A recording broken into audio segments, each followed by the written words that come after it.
PS2 played host to a range of incredible survival horror games, but one that doesn't get nearly as much attention as it deserves is a game known as Cold Fear. It sees you taking up the role of an elite agent as you investigate an abandoned ship. It's not long before everything takes a turn for the worse and you find yourself fighting to survive against a range of grotesque enemies that occupy the tanker. It shares much in common with the likes of Resident Evil 4 and sees the action taking place from an over-the-shoulder perspective. Throughout the game you get access to a generous amount of weapons that all have their place when it comes to taking people down, from the simple handgun to the more punishing like a shotgun. Utilizing them all is key to overcoming some of the more challenging moments the game cooks up. But some players will find the most difficult aspect of the game is the gunplay itself. As I mentioned, the adventure takes place on a ship, which just so happens to be travelling through what seems to be the worst storm in history. Because of this, weather actually plays a huge role in the game. The level will slowly sway with the rocking of the ship as the waves crash and try to engulf it whole. These waves provide another thing to be worried about, as one wrong move and you'll find yourself being swept away to sea. At first it can be a bit jarring and is no doubt going to annoy a few people as they play through it, but from a technical perspective, it's an absolute triumph. These simple moments really add to the tension and overall make Cold Fear one of the most enjoyable survival horror games on the PS2.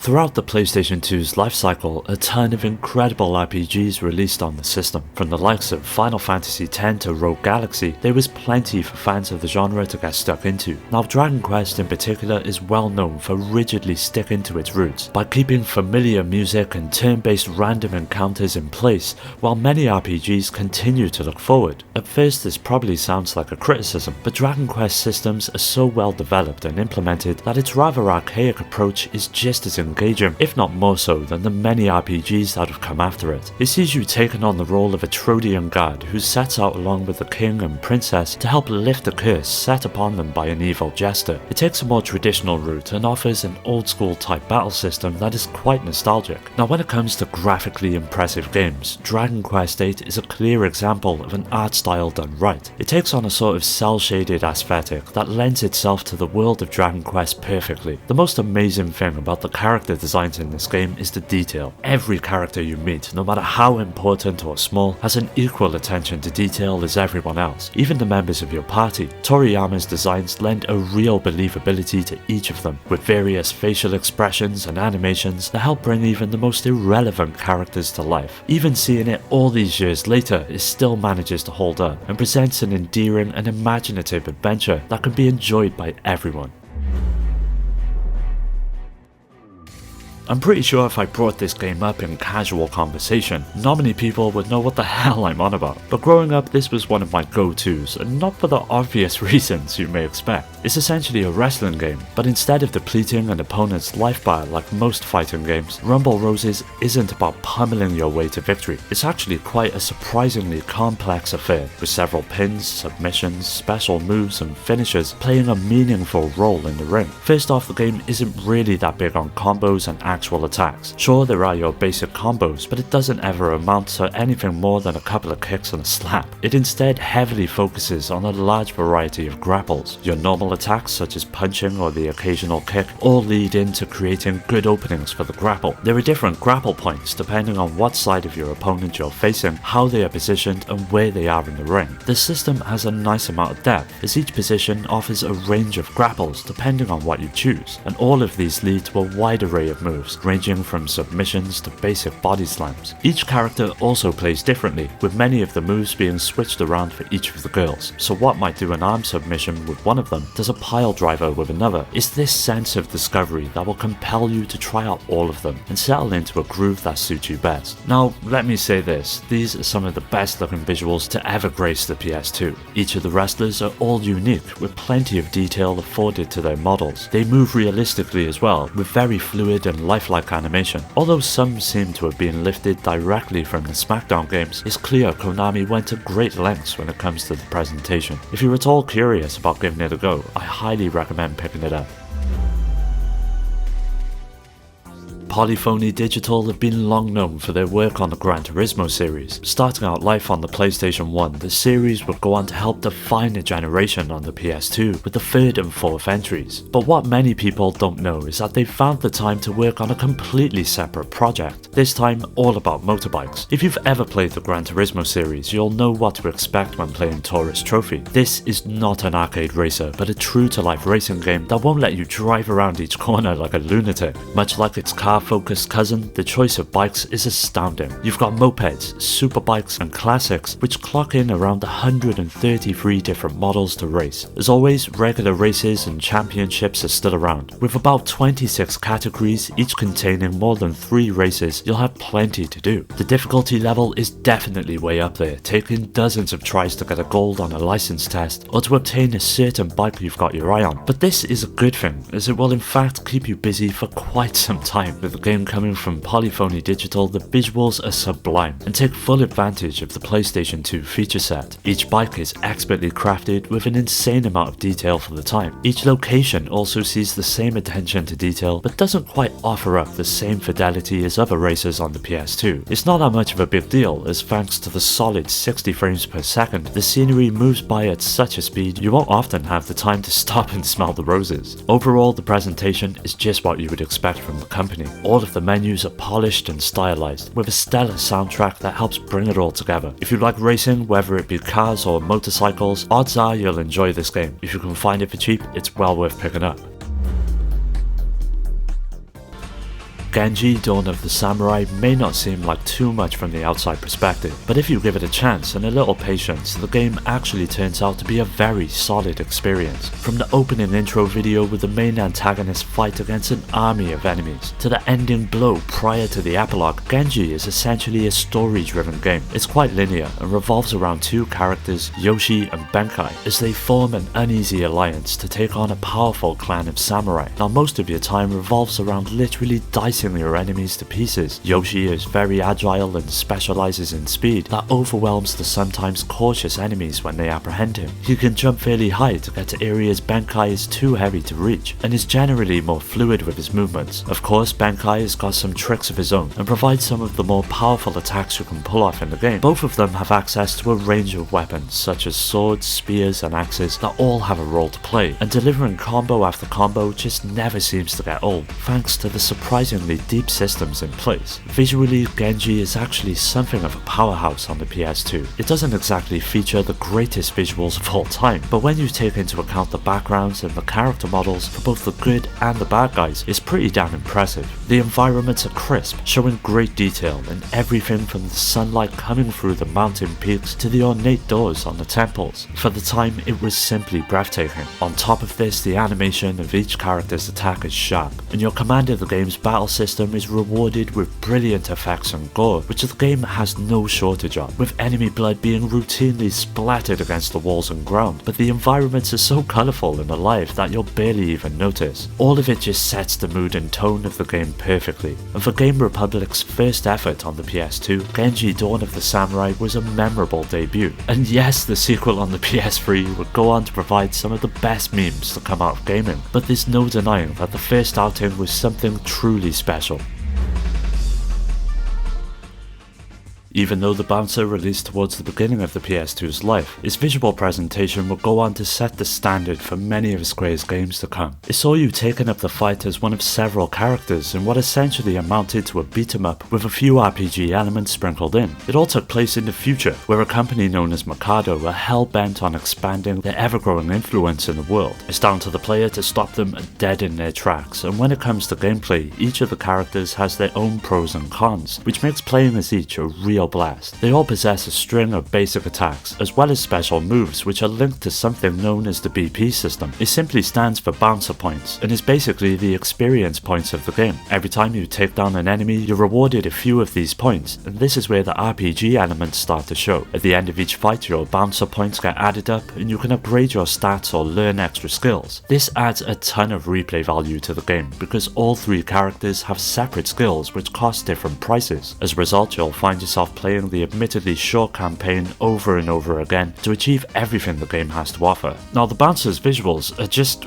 ridiculous. Square delivered on their promise of FMV-like quality gameplay, and of course by today's standards it does look a bit crude, but the impact this game had after so many players were used to what was on offer with the PlayStation 1 cannot be understated. The character models possess the utmost detail with plenty of style that helps them all become likable individuals. That's not even mentioning the environments you'll find yourself in as well. The futuristic backdrops lend quite nicely to the action that plays out, with plenty of variety in locations, such as bars, the tops of moving trains to elegant buildings that dominate the skyline. The Bouncer is an easy game to pick up and play. You could either want to get into the story or just simply go about bashing a few heads in. And while it's never going to reach the Hall of Fame, the Bouncer is still well worth playing to this day. MotorStorm Arctic Edge is an extremely addictive and well thought out racer that any fan of the genre is bound to enjoy. It shares much in common with the likes of Burnout, but takes each race off-road through a variety of different courses, from dusty mountains to snow-filled peaks, and it all centers around the use of a boost mechanic, which can be earned by driving fearlessly. Now, the game is split up into a range of modes, with the festival or career being at the core of what the game has to offer. Each race you take part in will net you a certain amount of points, which can then be used to unlock more tracks, customization options, and vehicles to give a go. There's 8 types of machines to get used to, from cars to motorcycles, trucks, and even tractors, that all manage to feel unique and offer their own advantages once out on the road. Some vehicles, like motorcycles and rally cars, are fast and nimble but fragile. Others, like snowmobiles and big trucks, are more clumsy but have tons of momentum and can smash their way through the pack. The immersive sense of speed is enhanced by a consistently smooth frame rate, even when the snow is heavy and the screen is crowded. This smoothness is an impressive feat, considering how attractive the game actually is. Admittedly, some of the areas are on the plain side and the vehicles do look a bit chunky, but many courses are packed with meticulous details, such as hot air balloons floating in the distance and splatters of mud and snow that rise up onto the screen. Solid lighting, an exemplary draw distance, and lovely weather effects make Arctic Edge an absolute pleasure to look at. Overall, with its impressive graphics, awesome soundtrack, compelling gameplay, and tons of options, it's not a game you'll tire of soon.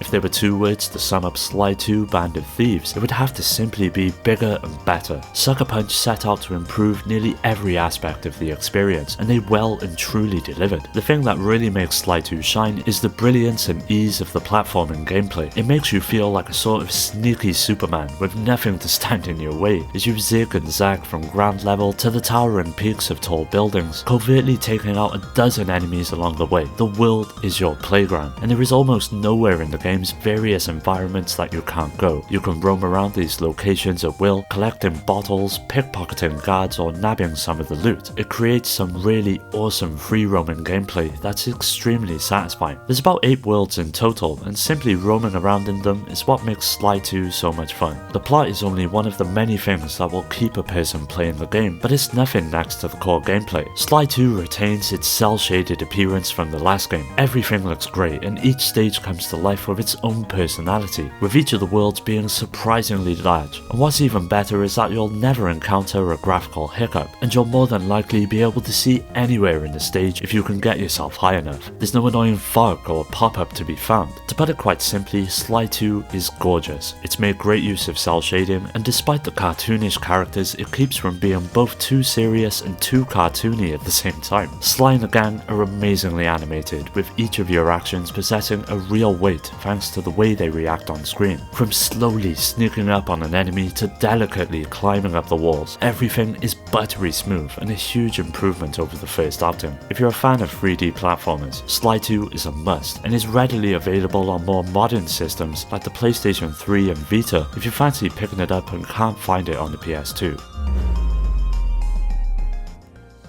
The story of Demon Siege takes place 9 years after the events of Onimusha 2. In this game, players reprise the role of Onimusha protagonist Hidemitsu as he attempts to finally put an end to Nobunaga's plans of ruling Japan with his Gemma army. Now, many were apprehensive after the somewhat silly storyline of number 2, which introduced a number of sci-fi elements. Understandably, some people were quite pissed when they found out the new story would involve time travel. But as the story progresses, it no longer seems to matter that there's a time traveling playing samurai in Paris. In fact, Capcom successfully presented what could have been a disastrous story in a way that is both engaging and intriguing. Now when it comes to gameplay, it plays a lot like the games that came before. That's to say, taking out a ton of enemies whilst capturing their souls with your gauntlet. If you collect enough souls, you can upgrade your various weapons and armor, as well as the gauntlet itself, which grants you a range of special abilities. But the most noticeable and significant change made to gameplay is the control scheme itself. Capcom decided to implement full 3D controls, which really makes the characters feel more agile and nimble as you explore and fight the hordes of enemies. When it comes to graphics, the series was always known for its pre-rendered backgrounds, but the third outing stripped them from the game and instead offered up for the first time completely 3D environments, all rendered in real time. Of course, this caused the level of fidelity you usually find in pre-rendered scenes to drop, but despite this, the in-game graphics of Onimusha 3 are among the best the console has to offer. Demon Siege is what a sequel should be. As a game which supposedly wraps a quality series up, Capcom went out with quite possibly the biggest bang they could come up with. Here's hoping one day we see the franchise make a return.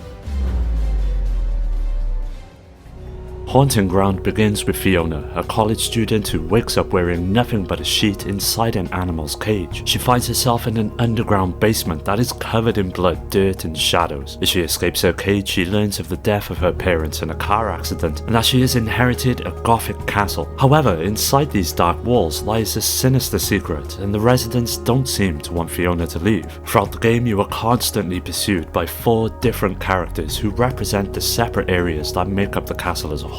Now, many would expect to wield a selection of weaponry in a game like this, but what makes it unique is that Fiona is just a regular person with no sort of badass background. It translates to her being rather vulnerable during gameplay, and as a result, you'll find yourself hiding from each enemy as much as you can. The constant looming threat adds a real sense of dread to the events that play out, but thankfully you're not alone in your struggle to survive, as not long into the game you come into contact with a German shepherd who soon becomes an unlikely ally. Known as Huey, he's able to even the odds and fight back against enemies, which gives you a slight chance to escape. But this system goes much deeper. Depending on how well you treat Huey will affect the way in which he helps. Now, Haunting Ground is just drop dead gorgeous. Thanks to its setting, the emphasis is far more focused on atmosphere rather than detail, with the lighting system showing just what the PS2 was made of. The castle itself is imposing and eerie, with the various rooms that make it up being full to the brim with small details. What makes it really impressive though is that there are no in-game load screens, allowing the gameplay to flow from room to room in a much more immersive fashion. If you're a fan of survival horror, this game will be right up your street. Just expect to pay a small fortune in order to play it. Well, that does it for today's video. Keep an eye out for part 4 as that will be coming up soon, so don't forget to subscribe and hit that bell to get notified about new videos. You can follow me on all of the socials to stay up to date and also join our growing community on Discord to meet many like-minded gamers to continue the conversation with. I'd like to give a special shout out to our Patreon supporters Rhino, Skill Jim, Nano, Steve, Richard, Amy, Daniel, Paul, Quinn, Dio, Alex, Simon and Paddy J for their continued support that helps make these videos possible. If you're interested in joining the Discord or supporting the channel through Patreon, you'll find all of the links in the description. As always, thanks for taking the time to watch the video. I'll catch you next time.